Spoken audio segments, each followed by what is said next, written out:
안녕하십니까. 세브 16번째 시간입니다. 이번 시간에는 모션에 관계된 X 파라미터인 XK와 XR 그리고 XN에 대해서 살펴보도록 하겠습니다. 먼저 XK, XR, XN이 뭔지 전에 했던 거를 잠시 더 살펴보겠습니다. XK는 키프레임이고 XR은 트레이스고 XN은 트위닝입니다.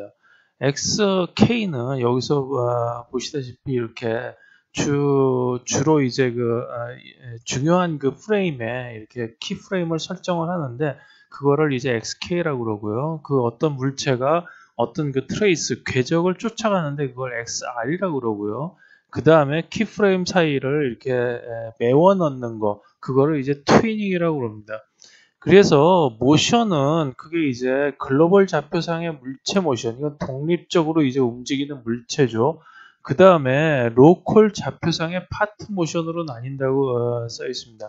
근데 이제 글로벌 좌표는 우리가 이제 보는 눈에 들어오는 어떤 영역이죠. 방이나 이제 거리, 차 안 이런 거를 이제 글로벌 좌표라고 말씀드렸고요. 그 다음에 이제 그거는 백그라운드를 제공합니다. 그리고 로컬 좌표는 포어그라운드를 이제 포어그라운드인데 그건 이제 그 글로벌 좌표상에서 움직이는 어떤 하나의 독립적인 물체 그거가 이제 포어그라운드가 되겠죠. 그래서 전에 말씀드렸지만 글로벌 좌표는 더 큰 글로벌 좌표에 속속되고 그리고 로컬 좌표는 이제 파트들의 더 작은 로컬 좌표들을 이제 품고 있게 되죠. 그래서 예를 들어서 이제 방이다 그러면 그 방은 건물의 더 큰 글로벌 좌표가 되고요. 건물은 이제 뭐 거리에 어떤 지역에 있게 되겠죠. 그런 식으로 쭉 이제 지구를 거쳐서 뭐 우주까지 간다 이렇게 말씀을 드렸고요. 그리고 이제 로컬 좌표는 전에 말씀드린 게 뭐 의자는 뭐 다리도 있고 뭐 그다음에 이제 등판도 있고 이런 그 파트들로 이루어지는데 그 파트들이 각각 로컬 좌표를 갖게 되는 거죠. 그래서 순서적으로 보면은 이제 글로벌은 글로벌 쭉 이어가고 로컬은 로컬 아래쪽으로 쭉 이어가는 이런 식으로 구성이 됩니다. FPS에 대해서 두 번째로 살펴보겠습니다. 이게 frames per second인데 이거는 뭐냐면 이 연속적으로 모션을 기록을 하려고 그러면은 연속적으로 1초당 n장의 화면을 나열함으로써 기록됩니다. 이런 식으로 쭉 1초에 몇 n장이 이제 기록이 되는 건데 여기서도 이제 앵무새가 고개를 왼쪽에서부터 이제 오른쪽으로 돌리는 이 와중에서 굉장히 많은 프레임이 들어가죠. 그 프레임이라는 거는 뭐냐 하면은 이제 그 에디슨이 그 활동 사진을 만들었는데 그게 이제 그 사진을 쭉 이제 붙여서 이런 식으로 쭉 붙여서 그걸 이제 필에 붙이고 돌리면 그게 이제 영상기처럼 돌아가면서 우리 눈에 이게 그 움직임처럼 보이는 거죠. 그렇게 만들어서 나온 개념입니다. 그래서 영화가 맨 처음 나왔을 때 그게 이제 서부터 시작을 해서 지금 현재 영상기가 돌아가는 거는 영화는 24프레임이 돌아갑니다. 그리고 텔레비전 개통은 처음에 이제 30프레임에서부터 시작해서 이제 60프레임까지 발전이 됐고요.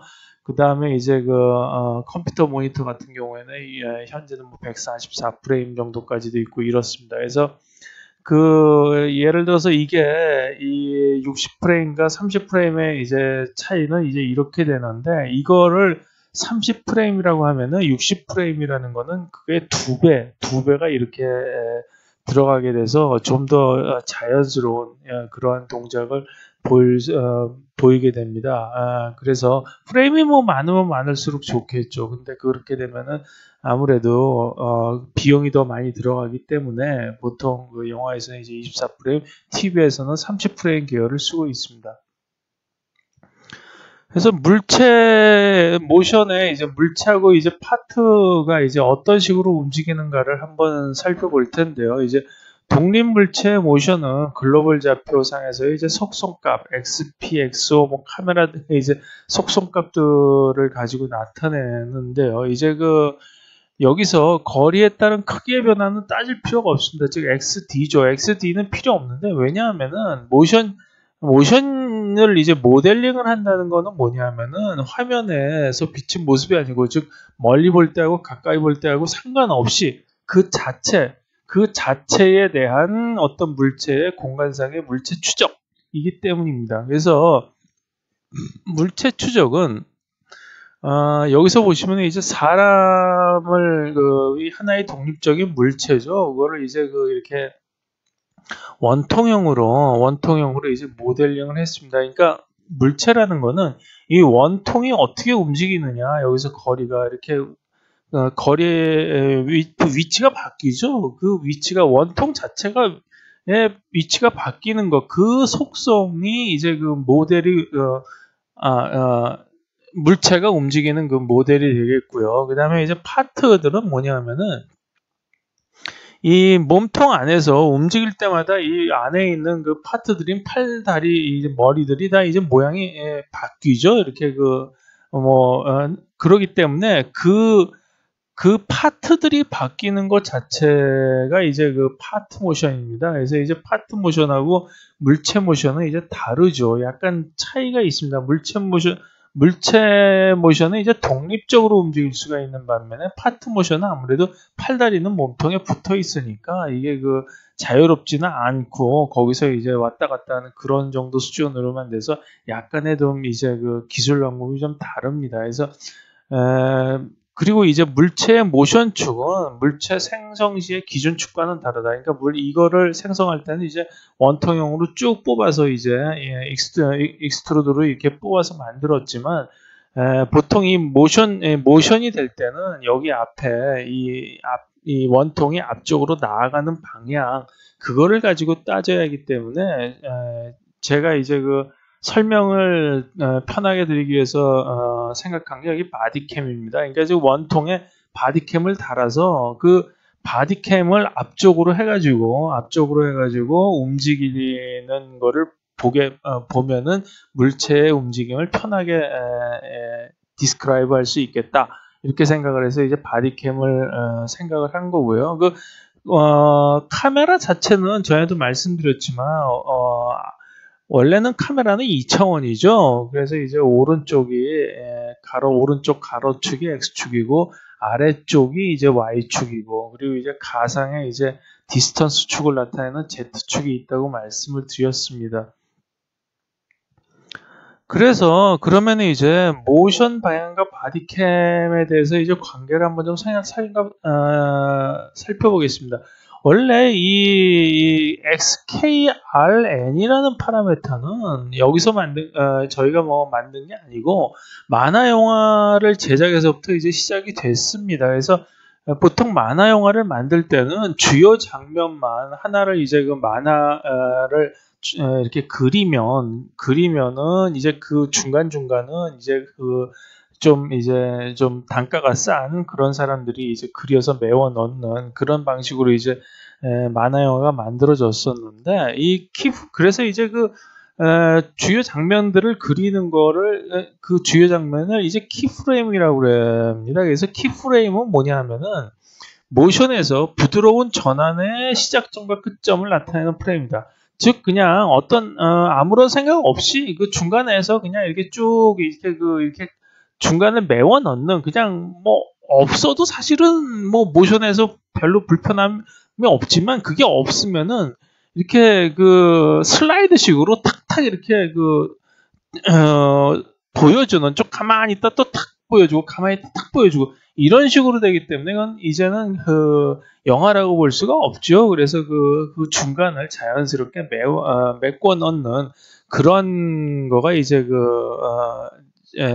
중간에 이제 트위닝 작업이 있었던 건데, 그래서 키프레임은 뭐냐 하면은 모션의 변화가 이제 크게 일어나는 시점만을 이제 키프레임으로 잡는 거죠.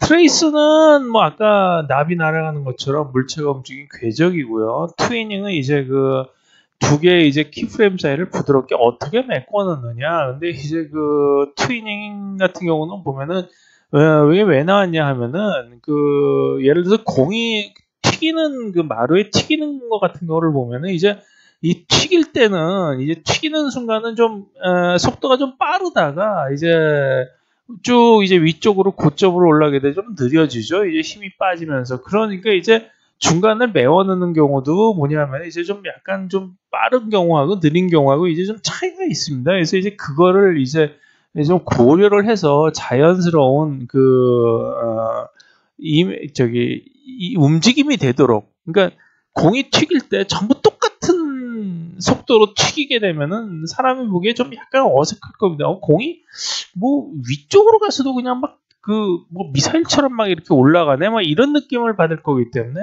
그거를 자연스럽게 이제 만들어주는 그거를 이제 그 움직임을 자연스럽게 하는 거를 트위닝이라고 이제 얘기를 했었죠. 그래서 이제 그 세 개가 이렇게 모션을 지정하는 파라메터로 도입이 된 겁니다. 그래서 이제 보면은 이제 계속 말씀을 드리지만 뇌는 어떤 그 모션 방향이라는 게 결국 그 궤적이죠.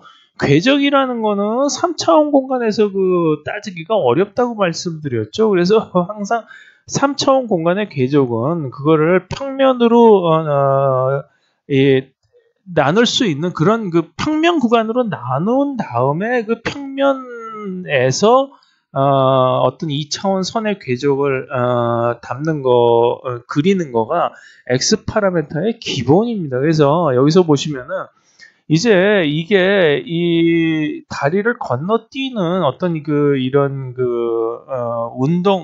움직임에 있어서는 이 다리 이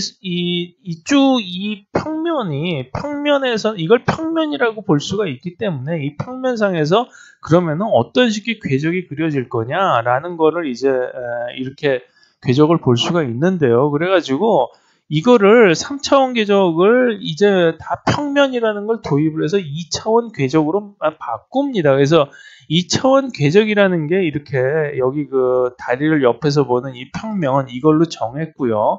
그 다음에 이거를 그러면은 이 움직임 모션이라는 게 어떠냐라는 거를 봤을 때 이제 바디캠에 붙어있는 카메라는 전면을 보겠죠.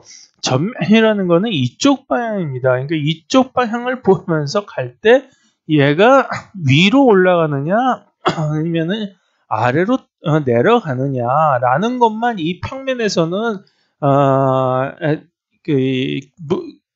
표시할 수 있습니다. 그렇죠? 위쪽으로 가느냐 아래쪽으로 가느냐. 그래서 그거는 이렇게 빨간 선을 따라가면서 바디캠이 나타나는 이 파란색 선을 따라가서 이 궤적을 만들 수가 있는데 이거를 쭉 이은 거죠. 빨간색 선을 이을 수가 있는데 이게 여기서 보시듯이 이제 이렇게 몸이 이렇게 회전을 한다거나 회전을 하죠. 그 다음에 좌우로 이렇게 흔들리거나 그런 경우는 표시를 할 수가 없어요. 이 평면상에서는. 왜냐하면 평면을 뚫고 나오거나 아니면 뒤쪽으로 가거나 하는 그런 거기 때문에 그거를 나타내는 거는 뭐냐면은 XO로 표시를 합니다. 그래서 여기서 보시면 알 수 있듯이 그 몸통의 상하 틸트, 그러니까는 YZ 평면에서 알 수가 있죠. 그러니까 이거 바디캠이 나아가는 방향으로 이렇게 올라갔다 내려갔다 이걸로 알 수가 있는데 여기서 좌우 틸트하고 그 다음에 회전은 불가하기 때문에 그거는 뭘로 나타내냐 하면은 몸통의 좌우 틸트는 XO의 첫 번째 성분이 있죠. 그걸로 나타내는데 첫 번째 성분이 뭐였죠? X축하고 Y축의 어떤 간격이었죠. 그 다음에 몸통의 회전인 경우는 이게 X축하고 Z축 사이에 이제 각도의 간격이었습니다. 그래서 그거를 이 방향을 잘 생각해 보시면은 이제 이거는 몸통의 회전 방향이 되고 이거는 제로는 몸통의 좌우 틸트 방향이 됩니다. 그래서 이거는 어쨌든 몸통의 방향하고 이제 모션의 방향, 저거는 이제 같은 거죠. 그걸 궤적이라고 보면은 이 궤적이라는 걸 보면은 좀 생각나는 게 있습니다. 이게 전 시간에 배운 X 밴딩에서의 꼭 이제 밴딩 궤적과 유사하고 키프레임은 이게 구간 나눴죠? 이렇게 구간 나눴는데 그거는 XC 구간 설정하고 비슷하구나. 이거를 이제 알 수가 있습니다. 그래서 거의 X 파라메타가 하는 그 방향은 즉 원리 개념은 저거는 이 모션이냐 아니면 물체의 생성이냐 그다음에 이제 물체의 변형이냐 이런 거냐 이 종류는 다르겠지만 거기서 사용하는 어떤 테크닉은 다 기본 개념은 같다는 거 그거를 좀 알아두시면 굉장히 좀 편리할 것 같습니다. 그래서 XR 이게 트레이스죠. 트레이스는 이제 XP 여기 이렇게 빨갛게 쭉 바디캠의 추적 방향이 XP죠. XP를 이제 2차원 이 면에서 2차원에서 이 선을 C8R로 코딩한 거고 이거 XON은 뭐냐면 좌우 틸트하고 회전을 궤적을 C8R로 코딩한 거라고 말을 할 수가 있습니다.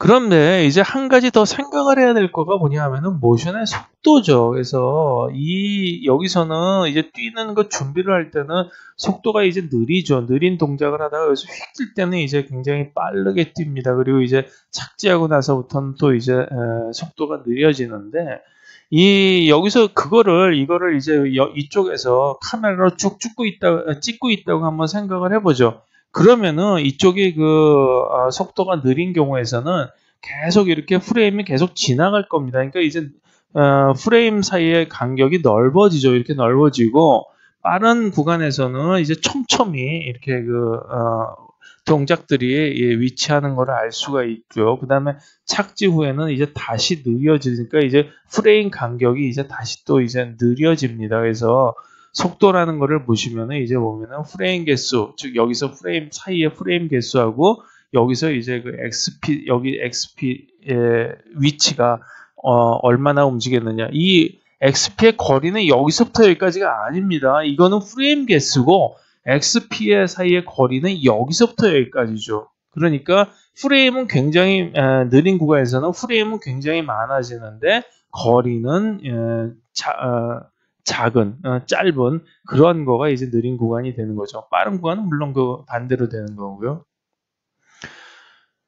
그래서 이제 프레임과 이제 XP의 관계를 한번 살펴보겠습니다. 이제 프레임과 XP를 이제 키프레임을 이용을 해서 한번 기술을 해볼 텐데요. 여기서 보면은 이게 쭉 가는 거는 이제 글로벌 좌표상에서의 이제 디스턴스죠. 디스턴스를 글로벌 좌표도 역시 상대 좌표이기 때문에 이 X축을 100%라고 놓고 여기가 200, 300, 400에서 여기 800%까지 이렇게 되어 있고요. 그 다음에 이거를 아까 속도를 계산해서 속도를 고려를 해서 이렇게 쭉 찍은 거가 이제 프레임이 되겠죠. 그 프레임은 이렇게 10번, 20번, 30번째 프레임 이렇게 쭉 가는 겁니다. 그래서 궤적을 이렇게 쭉 잡았을 때 이거를 보면은 여기서 첫 번째 이제 보죠. 그래서 키프레임을 기술할 때는 이런 식으로 기술합니다. 첫 번째 이제 프레임 넘버를 적고요. 그 다음에 XP하고 XO를 순서적으로 적으면 됩니다. 그래서 첫 번째 프레임을 보시면은 이게 여기가 한 7번 프레임 정도 되죠. 그러니까 이제 7번 프레임을 적고 그 다음에 포지션을 아까 말씀드렸죠. 포지션 적을 땐 이게 아니죠. 여기를 봐야 된다고 얘기를 드렸어요. 그래서 여기 포지션을 보시면은 여기가 한 70 정도 되겠죠. 100 정도 되겠죠. 100 정도에서 여기는 Z쪽을 조금 벗어났으니까 한 110 정도 되는. 그래서 여기 포지션은 100, 이제 110이고요. Y축은 저쪽으로 가는 거니까 이쪽은 없고요. 0의 Y축은 전부 다 0이 0으로 잡았습니다. 그리고 여기 이쪽이 보면은 오리엔테이션은 이게 앞쪽이 바디캠이 앞쪽이 원래 정상적인 그건데 이게 이렇게 오른쪽으로 이렇게 돌아 있죠. 오른쪽으로 돌아 있는 거는 Y축의 반대 방향이기 때문에 오른쪽으로 90도를 돌았다고 해서 마이너스 90도하고 0하고 이렇게 적어놨습니다. 다른 것도 보시면은 대충 이해가 되실 겁니다. 그러면 이제 XK, XR, XN을 코딩하는 거를 이제 보겠습니다. 코딩 형식은 다음과 같습니다. 키프레임은 방금 전에 말씀드렸죠. XK는 키프레임만 전부 이렇게 하나의 이제 집합으로 만들어서 넣으면 되고요. 그 각각의 그 집합의 엘리먼트는 아까 말씀드렸듯이 프레임 넘버하고 XP하고 XO를 적으면 됩니다. 그리고 XR 트레이스에서는 이 첫 번째 구간마다 필요하겠죠. 그래서 X1하고 2 사이에, 그 다음에 2하고 3의 사이에, 그 다음에 N-1에서 N 사이에 그 구간의 궤적을 이제 그 C8로 이제 describe 하면 되는데요. 그거는 이제 XP의 궤적, 그 다음에 XO 첫 번째 궤적, 그 다음에 XO의 그 두 번째 엘리먼트의 궤적을 이렇게 적으면 됩니다. 그래서 XP의 궤적은 2차원 선이기 때문에 아까 보셨죠? 2차원 선이기 때문에 그 평면은 카메라하고 플레인, 서피스 등을 해서 표시를 하고요. 아까는 보셨죠? YZ 플레인으로 되는 걸로. 그 다음에 XP 궤적은 모션 진행 방향을 바라보는 카메라의 YZ 평면에서 선으로 표시한다. 이렇게 되어 있습니다. 물론 이 카메라 자체도 글로벌 좌표에 소속이 되고요. 그리고 이제 트위닝에 속하는 요소들은 그 XN에 모아서 이제 기록을 하는데 여기서 가장 중요한 게 FPS입니다. Frames per second. 이게 왜 중요하냐면은 저희는 이렇게 프레임으로 나타냈는데 이 프레임이 지금 절대적으로 24프레임짜리다, 30프레임짜리다라는 그거를 정하지 않았습니다. 왜냐하면 이거는 클래스를 만들기 위한 거기 때문에 그렇게 딱 픽스를 시키는 순간 뭔가 이제 일반성이 사라지겠죠. 그래서 이거를 그냥 프레임은 일반적인 그냥 타임 프레임으로 잡아주고 그 다음에 XN에서 이게 1초에 몇 개 24프레임짜리냐 아니면 30프레임짜리냐 이거를 선언을 해주는 겁니다. 그러니까 24프레임짜리면은 그게 좀 빨라지겠죠. 30프레임짜리는 좀 느려지고 그런 게 이제 속도가 달라지는 거예요. 그래서 그거 이외에 아까 말씀드렸듯이 공 튀기는 거에 그 자연스럽게 그거를 이제 움직임을 그리는 방법, 이것도 XR상에서 이제 트윈 방법을 여기다가 적어줄 수가 있습니다. 그리고 다른 요소들을 추가할 수도 있는데 사실 뭐 트위닝이라는 건 굉장히 요소가 많아요. 보면은 뭐 모양이 바뀔 수도 있는 거고 색깔이 변해갈 수도 있는 거고 이런 것도 있는데 그거는 필요할 때마다 여기다가 더 추가를 하면은 되는 겁니다. 그래서 이런 그 궤적을 보고 아까처럼 이렇게 그 위치를 보고 난 다음에 그 다음에 그거를 다 종합을 해서 이거 세 개의 요소들을 전부 이제 코딩을 하면은 됩니다.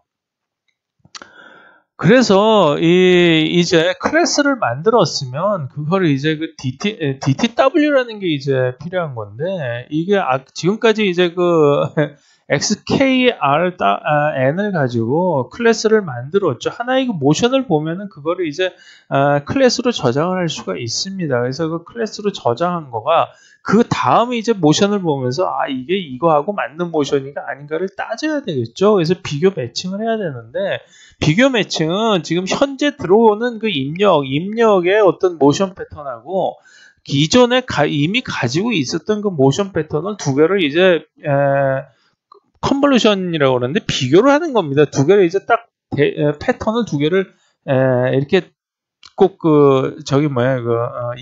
도장 비교하듯이 도장 비교할 때 이렇게 도장 찍은 도장을 이런 그 투명한 비닐에다 찍은 다음에 그 비닐을 어떤 비교하고자 하는 도장 위에다 갖다 놓죠. 그래서 그게 딱 맞는가를 이제 보는 그런 방식인데 똑같습니다. 이렇게 해서 비교를 하는 건데 이게 아까 말씀드린 그 frames per second, 즉 FPS가 달라지면은 이거하고 그 비교 패턴이 맞질 않아요. 그래서 그거를 비교 패턴을 맞추기 위해서는 이렇게 DTW, 다이나믹 타임 와핑이라는 거를 기법을 쓰는데 시간축으로 이렇게 줄였다 늘렸다 이렇게 합니다. 그러니까 줄였다 늘렸다 하면서 매칭이 되는 게 있는가를 찾아보는 거죠.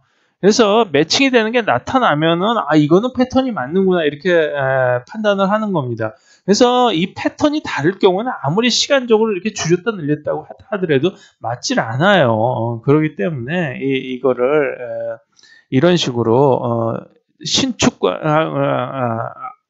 앞신이죠. 앞신하는 그 과정을 하는 거를 이렇게 DTW, Dynamic Time Warping이라고 얘기를 합니다.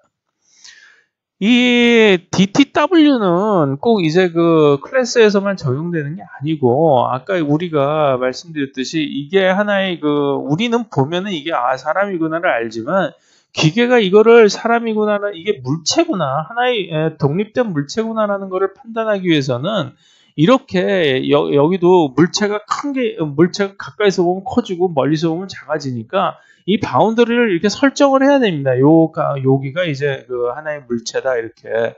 그런데 그런 물체가 이제 물체라는 것 자체가 굉장히 이제 알록달록하게 많이 되어 있기 때문에 하나를 전체를 잡아내는 게 쉽지 않아요. 그래서 그거를 요 바운더리를 설정하는 것 자체를 M셀, 전에 말씀드렸죠. M셀은 이제 저역, 즉 어떤 화질을 이렇게 뭉개서 이런 식으로 쭉 디테일은 전부 사라지게 하고 이렇게 큰 에지들만 이런 식으로 남게 하는 겁니다. 그래서 M셀 같은 경우에서 이렇게 영역이 이렇게 구분이 되면은 여기 색깔별로 구분을 해놨죠. 이렇게 구분된 영역을 하나씩 다 이제 띄어내서 이거를 비교를 하는 겁니다. 그래서 비교를 해가지고 여기가 사람이구나라는 어떤 그런 기법을 쓰는 겁니다. 그래서 이거를 아까는 시간 축상에서 압신을 했었는데, 이게 화소를 이제 비교를 할 때는 어떤 식으로 하냐면은 이 크기 전체를 전부 다 이렇게 조정을 하죠. 큰 것에부터 작게 만들고, 여기서도 마찬가지입니다. 그래서 이거를 보통 이제 음악에서 쓰는 용어를 따서 이거를 이렇게 큰 이미지, 사이즈가 큰 쪽에서 이제 화질을 쭉 이제 줄여가는 그런 하나의 과정을 옥타브라고 합니다. 그래서 이게 원본이라고 되어 있죠. 그래서 여기서 이제 4개의 옥타브를 만들어서 비교를 하는 과정이었습니다. 이거를 이제 시프트 알고리즘이라고 얘기를 합니다. 그러면 이제 다음으로 파트의 모션을 보겠습니다. 이제 파트의 모션은 이제 처음에 먼저 살펴봐야 될 게 로컬 축과 파트의 연결, 이거를 살펴보죠. 파트의 모션도 아까 물체의 모션하고 근본적으로 다르지를 않습니다. 근데 이제 아까 말씀드렸듯이 파트는 이 몸통에 해당되는 메인 파트에 어떤 전부 붙어 있는, 소속돼 있다고 말씀을 드렸죠. 그래서 이제 로컬 좌표, 몸통이 메인 파트가 이제 로컬 좌표이기 때문에 로컬 좌표상에서의 이제 속성값 XP하고 XO를 가지고 이제 나타내게 되는 거죠. 그런데 이제 옛날에는 이 몸통이 이렇게 있으면은 몸통에 직접 이제 헤드가 이렇게 붙어 있는 형태로 이렇게 되어 있었죠. 왜냐하면은 몸통에서 익스트루드를 통해서 이렇게 머리를 이렇게 좀 익스트루드를 해냈습니다. 이제 그런 과정을 거쳤기 때문에 이게 붙어 있었는데, 그거를 모션을 가장 잘 나타내려고 그러면은 그 모션 운동에 맞는 중간에 이제 꼭 연골 같은 작용을 하는 이러한 좌표를 중간에 끼워 넣어주는 거가 좋아요. 완전 필요한 건 아닌데 이게 없을 때 굉장히 계산이 복잡해집니다. 그래서 이게 여기서는 이제 목 운동이 이제 피봇 운동을 하죠. 앞뒤 좌우로 이제 빙글빙글 돌아가는 운동을 하기 때문에 이 운동을 잘 나타내기 위해서 여기서는 이제 구좌표, 즉 몸통에다가 구좌표를 먼저 붙이고, 그 다음에 그 구좌표상에 머리에 이 실린더 좌표를 붙입니다. 그래서 그렇게 되면은 이 머리의 실린더가 굉장히 자연스럽게, 그 다음에 이제 값을 편하게 계산할 수가 있는 거죠. 그렇게 계산되기 때문에 이런 식으로 이제 구성이 됩니다. 그래서 중간에 연골좌표라고 이제 말씀드린 그거가 이제 모션을 위한 이제 극좌표인데, 모션이라는 거 자체가 어떤 이렇게 병진운동이 이제 한 방향으로 이제 똑같은 속도로 가는 걸 병진운동이라고 그러죠. 병진운동, 그 다음에 이제 왕복운동, 이런 경우 이제 왔다 갔다 하는 이제 추 같은 경우 왕복운동, 그 다음에 이제 피봇 운동, 한 점을 중심으로 해서 이제 조이스틱처럼 돌아가는 이런 걸 이제 피봇 운동이라고 그러는데, 그 병진 왕복 피봇 운동을 가장 잘 나타내는 거가 이제 이렇게 극좌표 형식이 가장 잘 나타나요. 극좌표는 전에 이제 서피스 좌표를 말씀드릴 때 이제 잠깐 서피스 좌표로 변환하기 전에가 이제 극좌표였는데, 각도를 라디안으로 쓰고 이렇게 쭉 라디안으로 쓰고 라디안은 x축 퍼센트로 쓴다라고 이제 말씀을 드렸죠. 그래서 이게 이런 식으로 이게 모션을 가장 잘 나타낼 수 있기 때문에 이거를 이제 극좌표 형식으로, 모션의 극좌표 형식으로 이제 다시 도입을 하고, 그 모션을 위한 극좌표는 이제 축을 X스타, Y스타, Z스타 이런 식으로 씁니다. 그래서 기존 축과 구별하기 위해서. 근데 이제 직각 극좌표라는 거는 뭐 특별하게 극좌표 형식을 도입하지는 않겠지만 같죠. 이제 그냥 직교좌표하고. 여기서 모션이라는 거를 특별하게 이제 나타내기 위해서 여기서 스타를 그냥 붙였습니다. 그래서 이제 아까 방금 전에 오바마를 이제 코딩을 해보죠. 그래서 이제 직접 몸에 붙여도 되지만 이게 플라스피어라고 해서 앞에 P를 붙였습니다. 이제 플라스피어 극구좌표죠. 그거를 넣으면 이제 피벗 운동에 도움이 된다. 그래서 처음에 이제 어떻게 코딩을 하냐 하면은 바디 1이라는 거에다가 붙이는데, 로컬은 이제 실린더로 이제 선언을 하죠. 그 다음에 이건 이제 컨테이너라고 말씀을 드렸죠. 여기다가 머리, 팔다리 같은 거를 이제 핸드, 헤드, 레그 이런 걸 직접 붙이는 게 아니라 여기 플라스피어를 그냥 모션 축들만 잔뜩 붙입니다. 그 위치에, 제대로 된 위치에 모션 축들만 잔뜩 붙여서 그 모션 축은 이제 제대로 XP, XO 계산해서 붙이면 되겠죠. 그리고 이 모션 축 붙인 데다가 이제 헤드 1을 붙이는 거죠. 이제 머리를 붙이는데, 이제 헤드 1은 클래스는 실린더고 이제 50%로 축소됐죠. 그 다음에 포지션은 000 똑같고, 그 다음에 XO는 헤드 1은 곧바로 고추 서 있는 게 헤드 1이기 때문에 오리엔테이션은 없죠. 그리고 헤드 2는 이제 이쪽으로 오른쪽으로 약간 이제 돌아간 건데, 이쪽으로 돌아가면은 뭐냐 하면은 이게 여기서 Z축으로 X하고 Z축 사이의 간격이 되겠죠.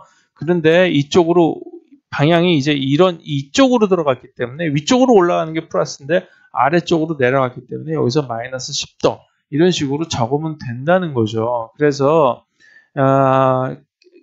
계속 말씀드렸지만 이건 계속 이제는 아실 겁니다. 여기서도 클래스 로컬로 선언해도 클래스로 선언해도 되는데, 클래스는 몸통이 따라오니까 그런 건데, 여기서는 이제 클래스로 선언하면 오브젝트 자체를 나타내는 거고, 로컬이라고 선언을 하면은 그 물체에서 좌표축만 따오는 그런 방식이 된다. 이거는 저희도 말씀드릴 수가 있고요.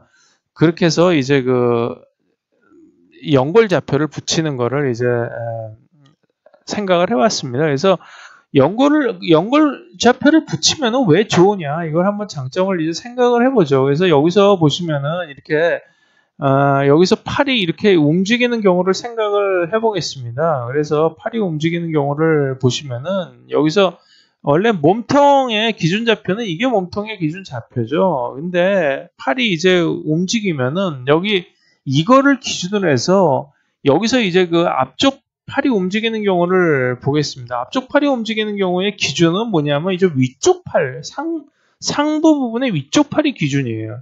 그러니까 이 상부 팔은 여기 몸통이 기준이 되겠지만, 여기 이 상부 팔에 붙은 거는 아래 팔은 다시 이 위쪽이 기준이 되는 거예요. 그러니까 좌표가 두 번이 바뀌면서 굉장히 이제 이 계산 자체가 굉장히 혼란스럽습니다. 그러니까 근데 이런데 여기서 이 상부 팔에다가 여기서 파란색으로 표시된 이제 연골 좌표를 떨렁 붙여주면 이 연골 좌표하고 상부 팔은 이 위치가 고정이 되겠죠. 고정된 좌표예요. 요거 두 개는 절대 움직이질 않아요. 관절처럼. 그리고 나서 이 아래쪽 팔의 이 위치 계산하는 거를 여기 고정된 좌표, 요 파란색으로 표시된 연골 좌표에 대해서만 계산을 하면은 왔다 갔다 하는데 전혀 이상 없이 불편함이 없이 계산될 수가 있어요. 그래서 관절이 하나 생길 때마다 거기다가 연골 좌표를 이렇게 붙여주고 그 연결 좌표를 기준으로 해서 계산을 한다. 이렇게 생각을 하시면은 굉장히 처음에 XP나 XO 계산하는 게 편해지겠고요. 그 다음에 이 팔이 움직이는 경우는 이렇게 왔다 갔다 하면서 움직이죠. 이 궤적을 계산하는 거를 직교좌표나 이런 데에서 하려고 하면 굉장히 계산이 복잡해집니다. 그렇기 때문에 이 궤적을 나타내는, 왜냐하면 아까 말씀드린 XP, XO를 트레이스 계산을 하려고 그러면 궤적을 만들어야 되는데, 그 궤적을 만들 때 이런 식으로 연골좌표를 이렇게 구극좌표죠. 구극좌표를 하나를 여기다가 붙여주면은 궤적이 이 표면상에서 움직이죠. 이 구의 표면상에서 움직이는데 이 구 표면상은 뭐라고 그랬나요? 스피어의 점 서피스라고 카메라를 선언을 해주면은 그냥 이쪽에서 이 궤적을 그냥 직선 라인으로 이제 써버리면 되기 때문에 궤적도 계산하기가 굉장히 편해지는 거죠. 그래서 여기서 보시면 이제 황색이 팔이 움직이는 궤적이다 이렇게 표시가 되어 있습니다. 그래서 이제 파트 모션의 코딩을 한번 해보겠습니다. 이제 아래 모션은 파트가 최대로 움직일 수 있는 양 끝의 XO를 알면 이제 XKRN을 이제 구할 수 있다 이렇게 되어 있는데, XK 키프레임에서 들어가는 게 이제 프레임 넘버하고 그 다음에 이제 이게 움직일 수 있는 키프레임이라는 거는 뭐냐면은 이게 왔다 갔다 할 때 이쪽에 거의 움직일 수 있는 끝부분까지 가서 키프레임이 보통 설정이 되죠. 이 좌측 키프레임 설정되고 우측 키프레임 설정되고. 그러면 좌측 키프레임, 우측 키프레임을 이제 안다는 것 자체는 뭐냐면 이게 움직일 수 있는 최대값이라는 얘기예요. 이쪽으로 움직일 수 있는 최대값이 여기고 이쪽으로 움직일 수 있는 최대값이 여기고. 그러니까 키프레임이라는 거를 코딩을 하고 나면은 그 키프레임 자체가 바로 움직일 수 있는 거의 최대값인 경우가 많아요. 그래서 여기서도 보면은 오리엔테이션이 마이너스 20에서 20까지 움직였다. 아까는 10이었는데 여기는 더 많이 움직였죠. 그래서 이 최대값이 그렇다고 볼 수가 있는 거고, 트레이스 같은 경우는 아까 18화로 코딩한다고 그랬죠. 카메라는 뭐라 그랬죠? 극좌표 스피어 P스피어 1에 서피스로 잡죠. 그 다음에 라인으로 잡는다고 아까 방금 전에 말씀드렸죠. 이렇게 잡아주면 되는 거예요. 이럴 때 코딩하는 거를 이제 보시면은 카메라 자체를 P스피어 XY로는 XY는 뭐라 그랬죠? 이게 익스트루드라는 기본 선이기 때문에 기본 면이기 때문에 XY가 디폴트로 그냥 그대로 잡힙니다. 그래서 헤드 1은 뭐 오리엔테이션 당연히 0,0이고요. 헤드 2는 이쪽으로 가는 거죠. 이쪽으로. XY가 디폴트이기 때문에 XY 화면의 디폴트에서 중심선은 뭐냐면 기본선은 뭐냐면 X예요. 그러니까 X가 전에도 봤듯이 XY가 항상 디폴트였기 때문에 오리엔테이션은 X 오리엔테이션을 구할 때는 X에서 Y 쪽으로 갈 때가 첫 번째. 그 다음에 X에서 Z로 갈 때가 첫 번째를 썼었어요. 그래서 이렇게 썼던 거예요. 근데 예를 들어서 이 보는 카메라 좌표를 이 스피어 좌표 1에 ZX로 잡는 이렇게 잡을 수도 있는 거죠. 이쪽에서 이렇게 잡는 거. 항상 이 X 파라메타라는 거는 카메라가 기준입니다. 왜 카메라가 기준이냐 하면은 우리가 전 시간에 말씀드렸던 것 같은데 어떤 눈으로 태어나면서부터 눈으로 보면서 안 겁니다. 그러니까 머리가 이렇게 움직이는구나라는 거를 앞쪽에서 보고 이쪽으로 움직이는 거를 봐서 이거를 클래스로 만들어서 기억으로 저장을 한 거예요. 근데 예를 들어서 보면 이게 머리가 앞뒤 쪽으로 약간 움직이는 거는 이제 그 디스턴스 개념이 우리가 이제 신생아가 어느 정도 기간이 지나서 디스턴스 개념이 파악이 되면은 그거를 이게 앞뒤로 움직이는 거라는 걸 알게 되겠지만 그 전까지는 이게 앞으로 와 있는지 뒤로 와 있는지, 왜냐하면 이게 같은 방향에서 보니까 전혀 알지를 못해요. 그러니까 이 좌우로 움직이는 거는 우리가 보면서 카메라 이게 모션이 코딩이 돼가지고 클래스로 저장이 되고 앞뒤로 움직이는 건 저장이 안 되는 거죠. 그래서 좌우로 움직이는 거를 볼 때는 우리가 카메라 화면을 어떻게 잡아줘야 되냐 하면은 이거는 ZX 평면으로 잡아줘야 되는 거예요.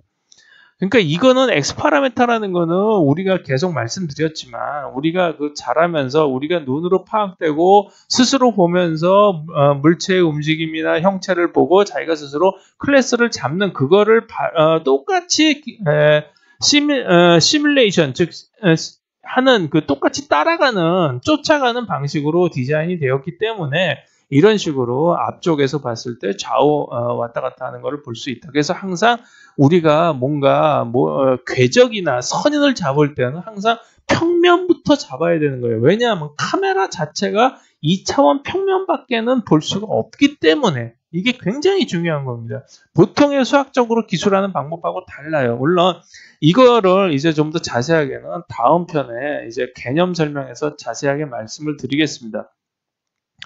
그래서 이제 좌우로 움직일 때는 ZX 평면을 잡는데 카메라를 놓고는 당연히 뭐 스피어 1이죠. 그 다음에 이제 카메라를 ZX 평면으로 잡았을 때는 이게 XO가 어떻게 지정이 되냐면 기준 맨 앞에 있는 ZX 평면은 기준이 Z가 되죠. 그래서 Z에서 X 쪽으로 돌아간 각도가 첫 번째 엘리먼트가 되고 XO에 그 다음에 Z에서 Y 쪽으로 돌아간 각도가 두 번째 엘리먼트가 되는 거예요. 그러니까 Z장에서 이게 오른쪽으로 돌아가죠. 오른쪽으로 20도 돌아가기 때문에 여기서는 플러스 20이 되는 거예요.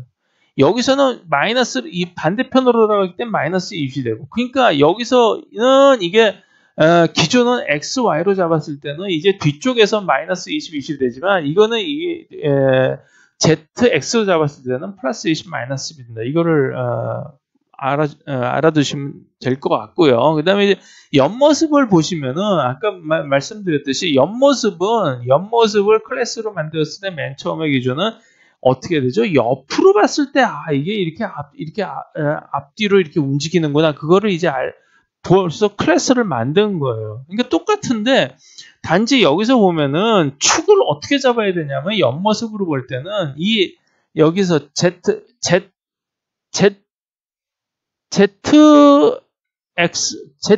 여기서 잘못됐네.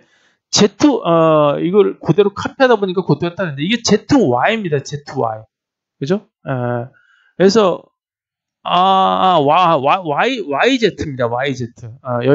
여기가, 왜냐하면 옆에가, 여기 뒤쪽이, Y축이죠? 여기가 이제 그 Z축이고. 그래서 여기가 이제 그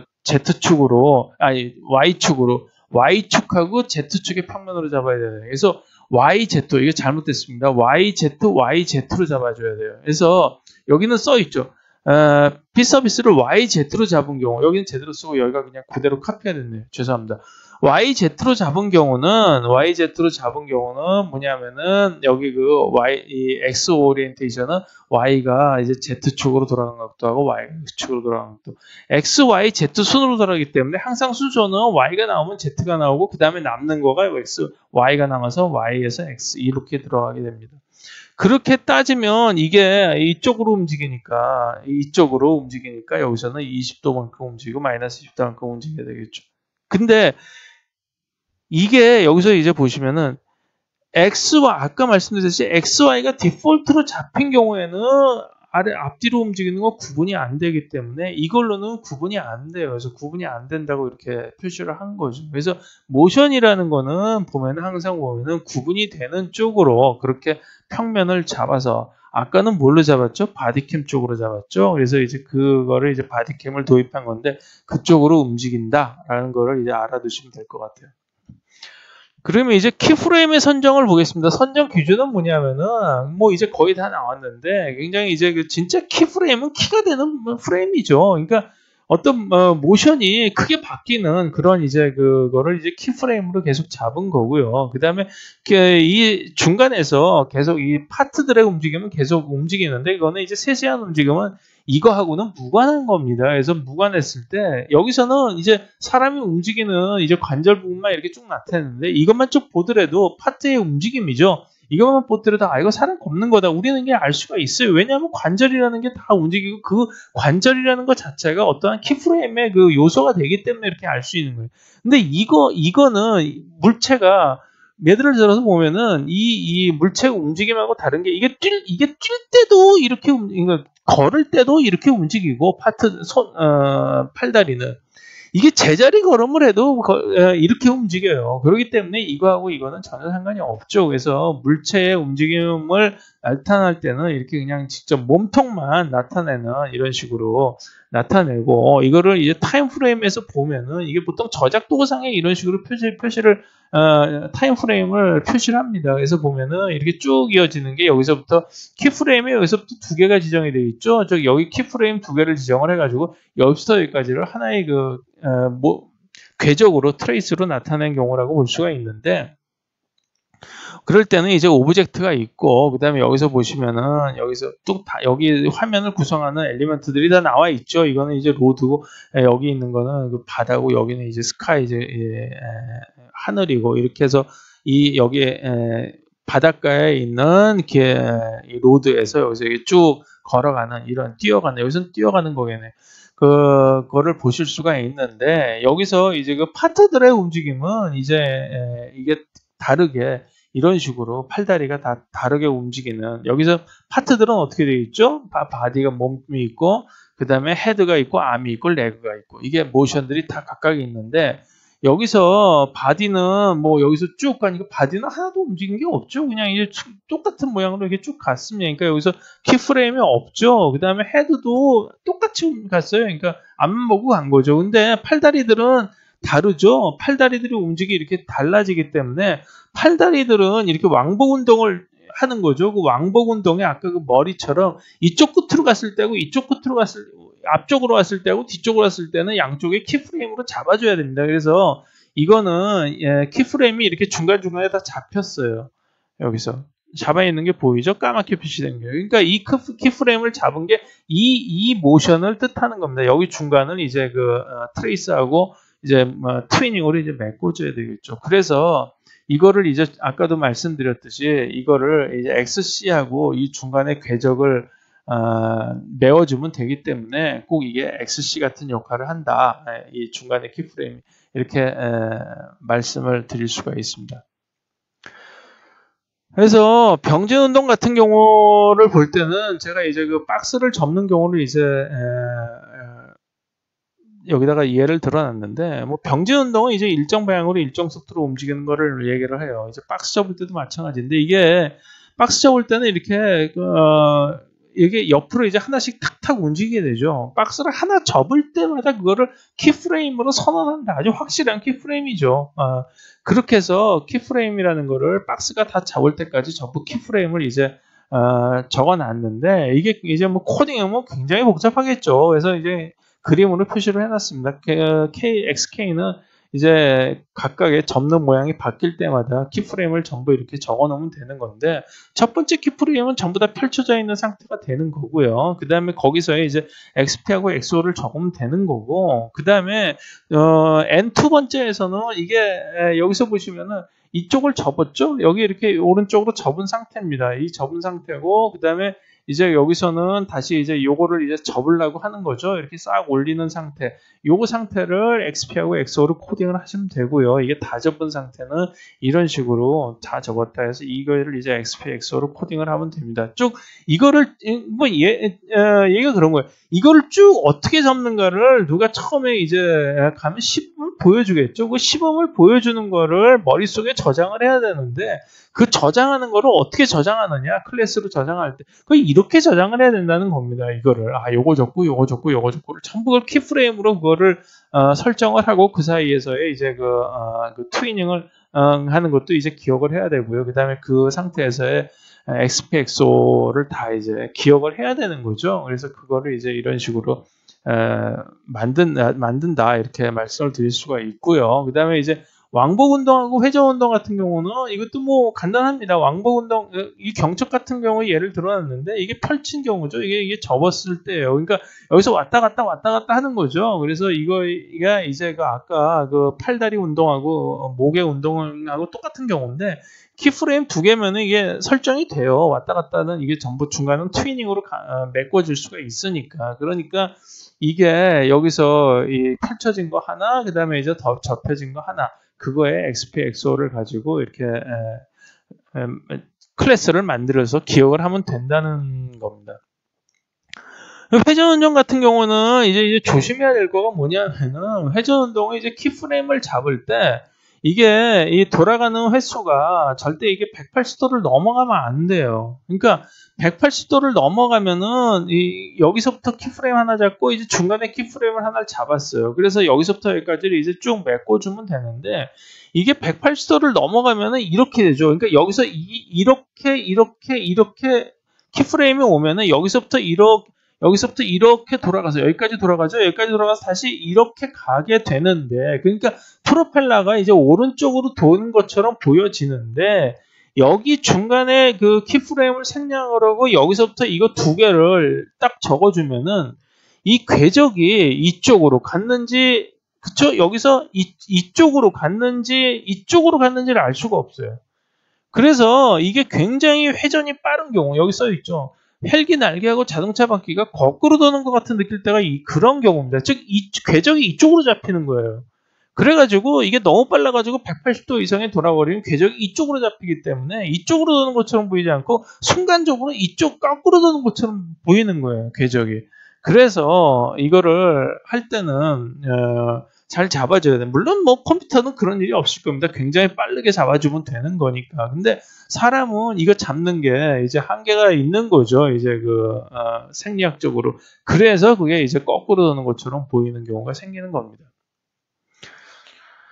그 물체가 이제 여러 개 있는 경우는 어떻게 할 거냐라는 걸 보면은 물체가 이제 여러 개가 동시에 존재해도 그거는 물체는 다 각각이죠. 각각 자기가 이제 포즈를 가지고 움직이는 거기 때문에 이렇게 글로벌 좌표상에는 굉장히